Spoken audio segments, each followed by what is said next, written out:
Someone who apologizes for everything walks into a room and immediately says sorry for being late, even though they arrived early.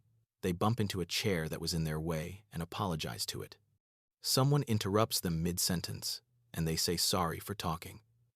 They ask a question and apologize for asking. They exist in a space and apologize for taking up room in it. And if you've ever been that person, even once, then you know it doesn't come from politeness.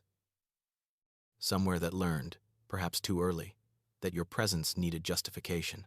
That simply being was somehow an inconvenience that required constant apology. People who apologize for everything carry a particular weight. Not the kind you can see, but the kind that presses against their chest every time they speak. It's the weight of believing, on some fundamental level, that they are always one mistake away from being too much, too loud, too needy, too sensitive, too anything. And so they apologize preemptively, reflexively, automatically, like their nervous system has decided that sorry is the safest word in their vocabulary, the word that might protect them from rejection, the word that might make them smaller, more acceptable, less likely to be abandoned. Someone asks, "Why do you apologize so much?" And you don't know how to explain that it's not a habit you chose. It's a survival pattern that chose you. That your mind learned, somewhere in the architecture of your childhood, that mistakes were not opportunities to learn, but evidence of your inadequacy. That disappointing someone wasn't a normal part of being human, but a confirmation that you were fundamentally flawed. And so you began to apologize not just for what you did, but for who you were. For existing in a way that might inconvenience, burden, or displease anyone. Most people think over-apologizing is about being polite or considerate. But people who live this pattern understand the truth. It's not consideration, it's appeasement. It's a desperate attempt to control how others perceive you by preemptively taking responsibility for everything that could possibly go wrong. It's the psychological equivalent of making yourself small enough to slip through life without being noticed, without being criticized, without being rejected. And because of that, you carry a psychology that others can sense even if they can't name it. There is a softness to you, a gentleness that feels almost fragile, a carefulness in how you navigate conversations, as if every word might be a trap you need to apologize your way out of.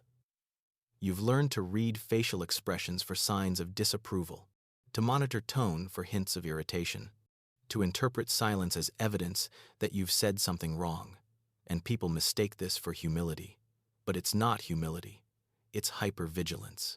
It's a nervous system that has been trained to scan constantly for signs that you've overstepped, that you've taken up too much space, that you've been too much of yourself. People who apologize for everything often carry an invisible curriculum.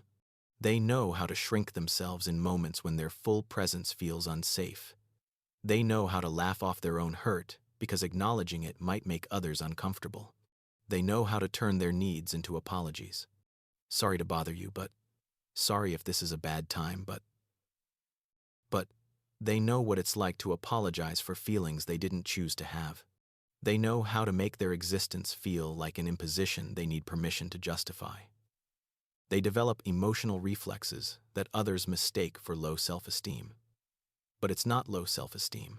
It's learned self-erasure. It's a psychological adaptation to environments where being wrong, being imperfect, or being human came with consequences that felt unbearable.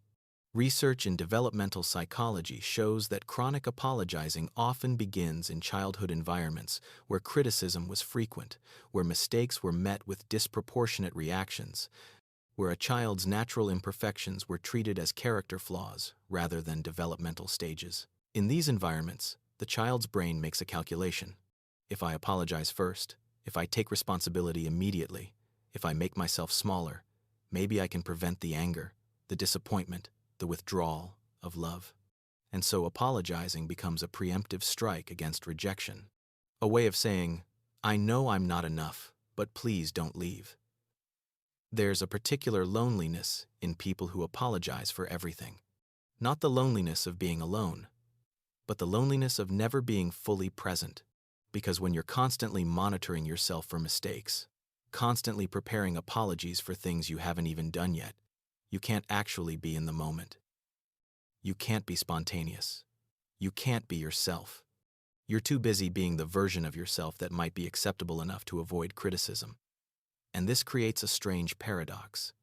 You're surrounded by people, but nobody really knows you. How could they?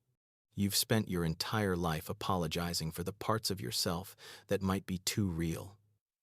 People who over-apologize often develop an acute sensitivity to other people's emotions, not because they're naturally empathetic, but because they had to be. They had to learn to read the room before entering it, to sense disappointment before it was spoken, to detect irritation in the smallest shift of tone. Because missing these cues meant being caught off guard by criticism. And criticism, for someone whose sense of worth is already fragile, feels like confirmation of their deepest fear that they are, in fact, too much and not enough at the same time. This sensitivity creates an exhausting way of existing. Every interaction becomes a performance where you're simultaneously the actor and the critic. You speak and immediately analyze whether you said the right thing. You laugh and wonder if it was too loud. You share an opinion and apologize for having one. You take up space and feel guilty for it. You exist and apologize for existing. And the most tragic part is that this constant self-monitoring doesn't even protect you from criticism. It just means you're criticizing yourself before anyone else gets the chance. What makes this particularly painful is how it affects decision-making. Simple choices become paralyzing because every option carries the possibility of being wrong, and being wrong requires apology. Where should we eat? I don't know, sorry. Wherever you want. What do you want to do? I'm fine with anything. Sorry for not having a preference. How are you feeling? I'm okay. Sorry for complaining. You learn to make yourself invisible in your own life. To defer, to accommodate, to apologize for having needs that might inconvenience anyone. And people think you're being flexible. They don't realize you're being terrified. The apologies themselves become a language, not of remorse, but of anxiety. Each sorry carries a subtext that others don't hear. Sorry for existing in a way that might displease you. Sorry for having needs. Sorry for being imperfect. Sorry for taking up your time, your space, your attention. Sorry for being human. And while the word sounds like humility, it functions as a shield, a way of controlling the narrative by acknowledging your faults before anyone else can point them out. A way of saying, I know I'm not good enough, but please be gentle with me anyway.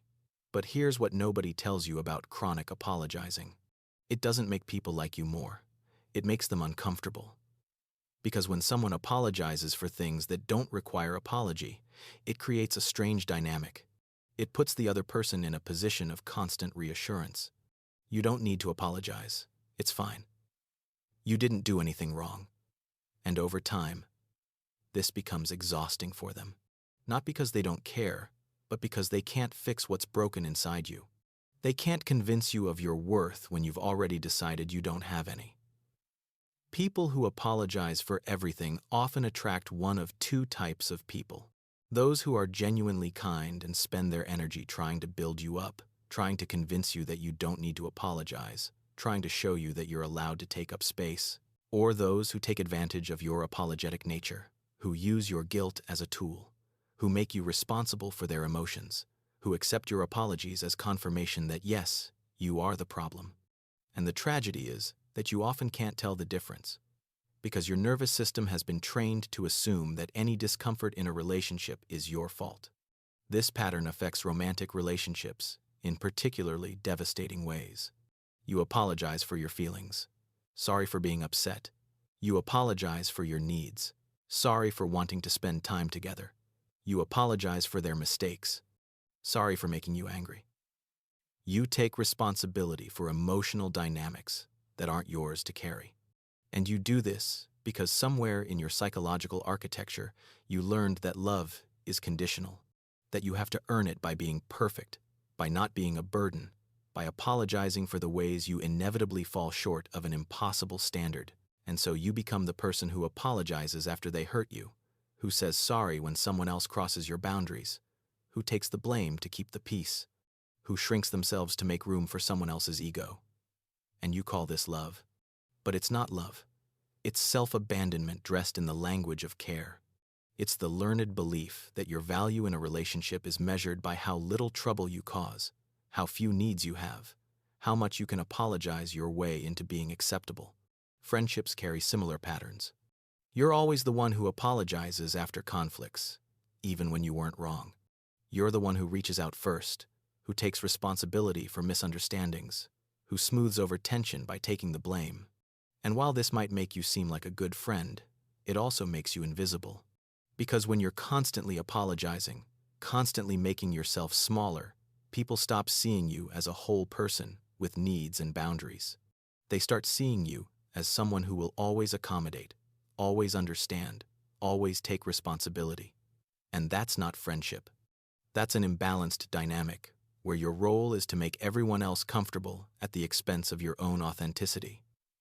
The workplace becomes another arena where chronic apologizing creates problems. You apologize for asking questions that you need answered. You apologize for taking up your boss's time when that's literally their job. You apologize for not understanding something that wasn't explained well. You take the blame for mistakes that weren't yours. And while you think this makes you a team player, it actually undermines your credibility. It signals to others that you don't trust your own judgment, that you don't believe in your own competence, that you see yourself as someone who is constantly failing and needs forgiveness. What makes chronic apologizing so insidious is that it's often invisible to the person doing it. You don't notice how many times you say sorry in a single conversation. You don't realize that you're apologizing for things that don't require apology. You don't see how you've trained yourself to take responsibility for everyone's comfort, everyone's emotions, everyone's reactions. It feels normal. It feels like who you are. And when someone finally points it out, when they say, "You apologize too much," you immediately respond with, "Sorry." And then you laugh, uncomfortable, because you've just proven their point. Sleep often becomes difficult for chronic apologizers, though for different reasons than overthinkers. You lie awake, replaying conversations, cataloging the moments where you might have said something wrong, preparing apologies for perceived mistakes. Your mind becomes a courtroom where you're always the defendant, always guilty, always requiring forgiveness. And this mental loop prevents rest because your nervous system can't relax when it believes you're always on trial. But here's something important that people who over-apologize rarely hear. Your existence doesn't require apology. Your presence is not an imposition. Your needs are not burdens. Your feelings are not inconveniences.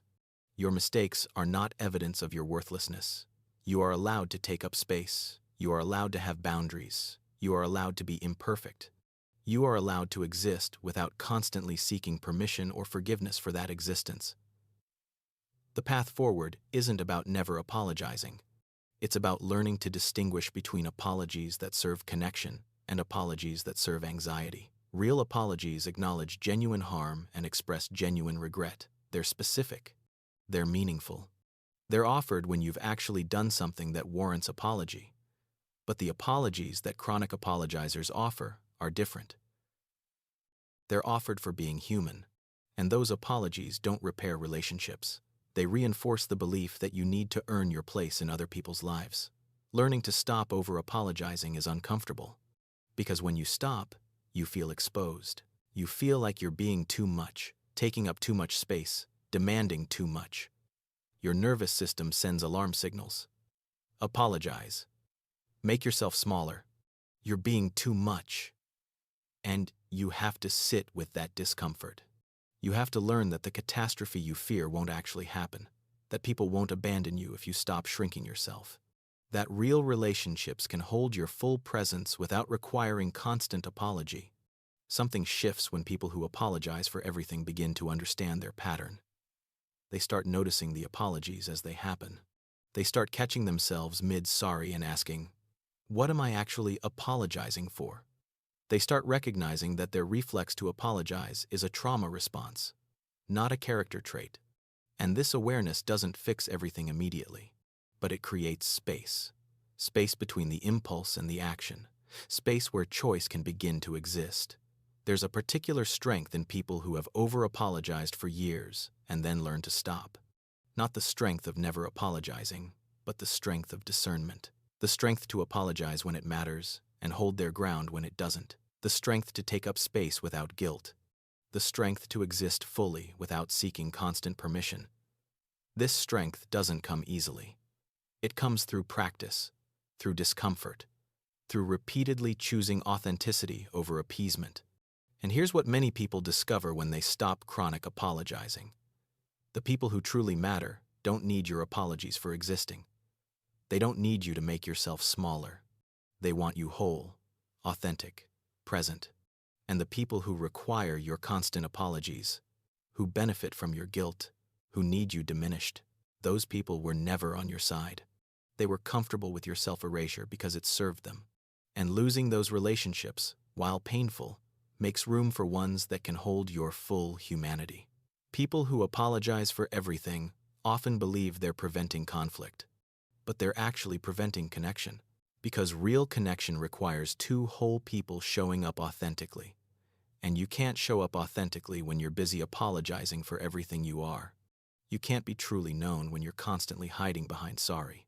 You can't build real relationships on a foundation of self-erasure. There's a moment, quiet and almost imperceptible, when someone who has apologized for everything their whole life says something true without apology. When they express a need without prefacing it with sorry. When they take up space without guilt. When they exist fully without seeking permission. And in that moment, something fundamental shifts, not in the world around them, but in their relationship with themselves. They realize that their worth was never contingent on making themselves smaller, that they were always allowed to be here, fully, without apology. And maybe that's the most profound truth of all.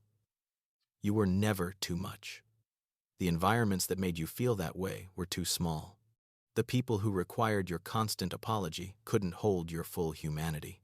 The systems that taught you to apologize for existing were broken, not you. You adapted to impossible circumstances by learning to shrink, and that adaptation, while painful, was intelligent. It was survival. But you're not in those circumstances anymore. And the person you've become, through all that shrinking, deserves to finally expand. If you are someone who apologizes for everything, who makes yourself small, who seeks permission for your existence, then maybe it's time you understand this. You don't owe anyone an apology for being human, for having needs, for taking up space, for being imperfect, for existing exactly as you are. The right people won't require your diminishment. The right relationships won't need your constant sorry. The right life won't demand that you apologize your way through it. You didn't just learn to over-apologize. You survived environments that punished authenticity. And now, even if it feels impossible, you have the opportunity to unlearn that survival pattern. To build a life where your presence is not an imposition but a gift, where your voice doesn't require apology but deserves to be heard, where you can exist fully and completely without saying sorry for the space you occupy. That's not selfishness. That's not arrogance. That's finally, after all these years, coming home to yourself.